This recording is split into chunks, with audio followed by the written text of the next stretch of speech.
మండల పార్టీ అధ్యక్షులు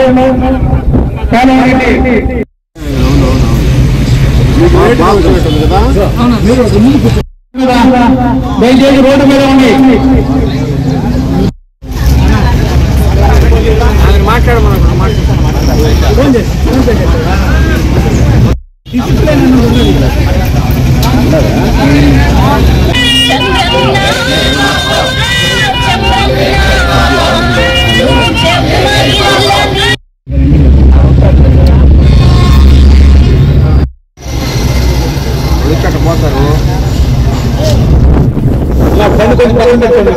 వచ్చేసి బళ్ళాక దూరంగా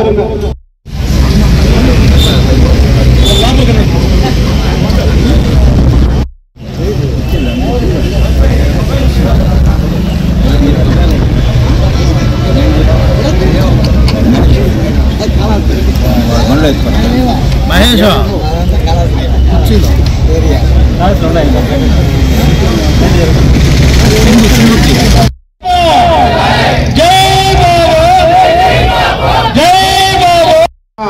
అక్కడి నుంచి ఏదైతే సిట్ ఏదైతే ఉందో ఆ సిట్ అనేది సిఐడి కూడా ఈ రాష్ట్ర పరిధిలో ఉంటుంది.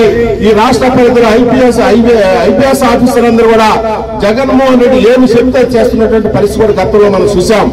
అయితే జగన్మోహన్ రెడ్డి గారు చాలా ఒక ప్రణాళికబద్ధంగా ఆయన లండన్ పోయినప్పుడు ఈ రాష్ట్రంలో సిట్ అధికారులు ఏదైతే ఐపీఎస్ అధికారులు ఉన్నారో ఆయన కళ్ళల్లో ఆనందం చూడటానికి, ఆయన ఈ పైశాచిక ఆనందాన్ని చూడటానికి ఈరోజు ఈ అక్రమ అరెస్టులు, ఈ అక్రమ నిర్బంధం అని చెప్పి ఈ రోజు సందర్భంగా గుర్తు చేస్తా ఉన్నాం. ఈ రోజు దాదాపుగా 4 రోజులుగా మేము ఈ రాష్ట్రంలో జరిగినటువంటి విషయాలను కూడా పబ్లిక్ లోకి పోయేసి ఈ జరిగిన విషయాలను చెప్పడానికి మా నాయకులు కార్యకర్తలకు కూడా ఈరోజు పోలీస్ యంత్రాంగం కూడా హౌస్ అరెస్ట్ చేసి హౌస్ నిర్బంధాలు చేసి మమ్మల్ని బయటికి రానివ్వకుండా పరిస్థితి కూడా ఈరోజు మనం ఈ రాష్ట్రంలో చూస్తా ఉన్నాం. ఈ రోజు వెంకటగిరి పట్టణంలో ఈ దీక్ష జరుగుతుందంటే కేవలం ఎక్కడైతే పబ్లిక్ లో ఆ జరుగుతున్న అన్యాయాన్ని పబ్లిక్ చెప్పాల్సిన బాధ్యత ప్రతిపక్షంలో తెలుగుదేశం పార్టీకి ఉంది. మా నాయకుడు జరిగినటువంటి అన్యాయాన్ని చంద్రబాబు నాయుడు గారికి చెప్పాలని మాకున్నా కూడా ఈ రోజు కనీసం పబ్లిక్ లోకి మీరు రాకూడదు, పబ్లిక్ లోకి మీరు వాయిస్ రాకూడదు అని చెప్పిన పద్ధతిలో ఈ రోజు పోలీసుల నిరంకుశ ధోరణి కూడా ఈ రోజు మనం రాష్ట్ర వ్యాప్తంగా చూస్తా ఉన్నాం. ఈ రోజు మేము ఒక ప్రైవేట్ ప్లేస్ లో ఈ రోజు దీక్షను కొనసాగించాల్సిన పరిస్థితి వచ్చింది.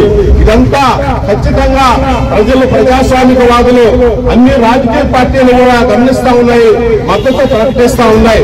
ఈ రోజు అంతిమంగా ఈ రాష్ట్రంలో 2024 కానీ లేదు డిసెంబర్ లో జమిలీ ఎన్నికలు కానీ ఎప్పుడు ఎన్నికల్లో కూడా 170 నియోజకవర్గాలకి 170 నియోజకవర్గాలు చంద్రబాబు నాయుడు గారి నాయకత్వంలో ఈ రాష్ట్రంలో తెలుగుదేశం పార్టీ అధికారంగా కలపడం ఖాయం.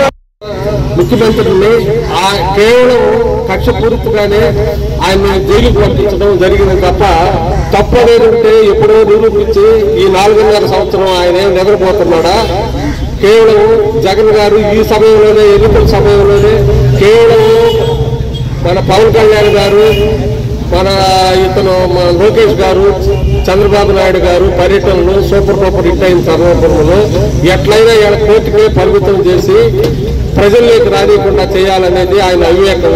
1,00,000 కోట్లు పెట్టిన ఎన్ని కిందకి పై నుంచి యుద్ధం చేసిన జగన్మోహన్ రెడ్డి అనేవాడు నెక్స్ట్ ముఖ్యమంత్రిగా అయ్యే సమస్య లేదు.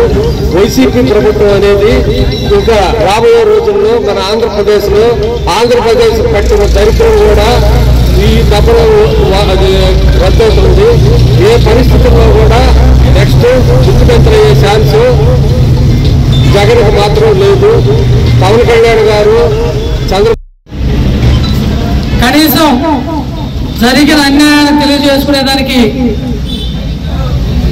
రాష్ట్రం అంతా కూడా ఒక ఎత్తు అయితే వెంకటగిరిలో రిలే నిరాహార దీక్ష చేసుకునేదానికి కూడా మాకు పర్మిషన్ లేదని చెప్పి మామూలుగా ఏ పార్టీ అయినా కూడా ఎన్నో సంవత్సరాల నుంచి పాత ఎంఆర్ ఆఫీస్ సెంటర్లో నిరాహార దీక్ష కానీ ధర్నాలు కానీ అక్కడ చేసేవాళ్ళం. అటువంటిది ఈరోజు మాకు గవర్నమెంట్ ప్లేస్ అది మీరు వేసేదానికి లేదని చెప్పి పోలీసు వారు చెప్పడం, పర్మిషన్ ఇవ్వడం, మీరు కానీ అక్కడ టెంట్ వేస్తే టెంట్ పీకేస్తామని చెప్పడం వల్ల ప్రైవేట్ స్థలంలో మా టీడీపీ అభిమాని అయినటువంటి స్థల యాజమాన్యం దగ్గర పర్మిషన్ తీసుకొని మేము వేసుకోవడం జరిగింది. ఇవన్నీ చూస్తూ పోతుంటే రాబోయే రోజుల్లో ప్రశ్నించే వారిని గొంతు తొక్కుతారా, అక్రమ కేసులు పెడతారా, మీరు ఎన్ని కావాలని చేసుకోండి. ఇక్కడ తగ్గేదానికి ఎవరు లేరు. రాష్ట్రానికి బాబు ఎంత అవసరం